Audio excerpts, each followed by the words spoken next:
Hey guys, so Mission Impossible Fallout is in theaters this weekend. It stars Tom Cruise and it's directed by Christopher McQuarrie, who directed Tom Cruise and Jack Reacher in the last Mission Impossible film, Rogue Nation. So it seems like starting with Mission Impossible 4 Ghost Protocol, the Mission Impossible franchise has kind of found the formula that works best, and that is setting it around 4 to 5 really big action sequences and kind of sprinkling in the spy plot in between those. In Ghost Protocol, it was the scaling the building scene in Dubai, the dust storm, the car chase, some fight sequences. In Rogue Nation, we had the plane scene, the motorcycle chase, the underwater scene, and then in this film, Fallout, we have another motorcycle chase, a fight scene set in a restroom, jumping out of the plane scene, and a helicopter battle at the end. The basic plot of this movie sees a team trying to retrieve some plutonium, and the villain from the last movie, Solomon Lane, he shows up and is used as sort of a bargaining chip in the movie.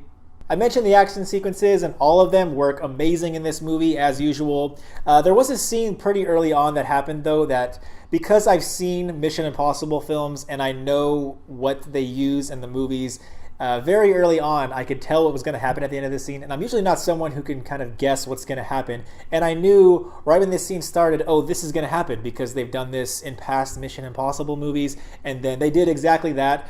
But then later on, a similar kind of trick scene was used on the audience, and they totally got me. So in that sense, they did trick me in that scene. But if you've seen past movies, like I said, of Mission Impossible films, there's going to be certain parts where you kind of know exactly where they're going in the movie. Talking about the formula again, where there are plot scenes in between all these action scenes, those scenes in this movie were a little bit slow and kind of dry. Basically, when there's certain characters talking to each other in between all the crazy action, it's just kind of boring and you're waiting for the next action scene. It's not as tense as it needs to be, but I would say about halfway through the film, everything is kind of firing on all cylinders. All the action scenes and the dialogue scenes and the drama scenes that take place work really well. So if you can make it to like halfway through the movie, everything from there on is amazing.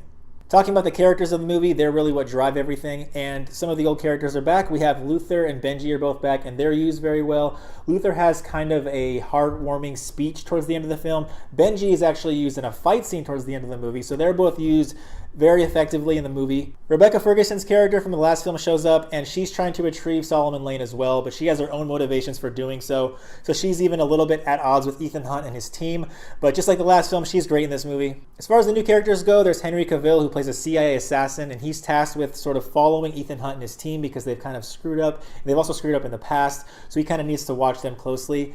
I didn't fully love what they did with his character, but I can't get into it without giving away some spoilers. But basically, he is very good in the movie. He works off of Ethan Hunt well. His action sequences are amazing. I mean, the guy got like super buff for Justice League and the role of Superman.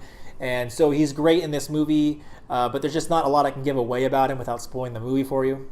Angela Bassett plays the new CIA director, and I have thoughts on her character and specifically how it relates towards the end of the film with Alec Baldwin's character. But again, I can't give away too many spoilers. It would give away a lot if I talked about it. But I'll just say, again, with her, she's also very good. She's not in it as much as Henry Cavill's character.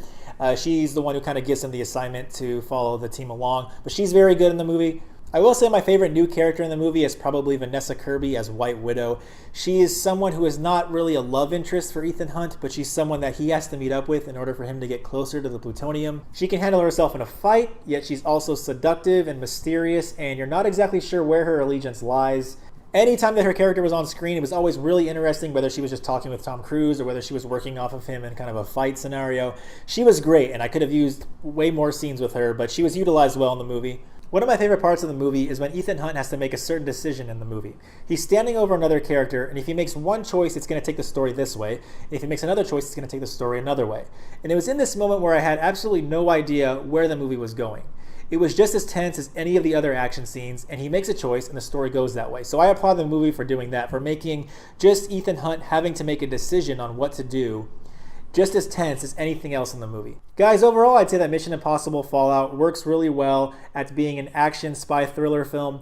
I will say, though, that the plot stuff and the dialogue scenes in between the action scenes were kind of hit and miss. Sometimes they worked, sometimes they didn't. Overall, the mission pretty much goes exactly where you think it's going to go, and the climax kind of ends exactly how you think it's going to end. That said, though, the story has enough interesting twists and turns and new characters to keep you invested throughout the film. It fits perfectly well with the last two films in the franchise, and it's a solid blockbuster that's probably going to end up having the best action scenes of the year. I would probably give the movie an A-. Let me know what you guys think if you guys saw the movie down below in the comment section. Thanks for checking out the review, guys, and I'll see you guys next time.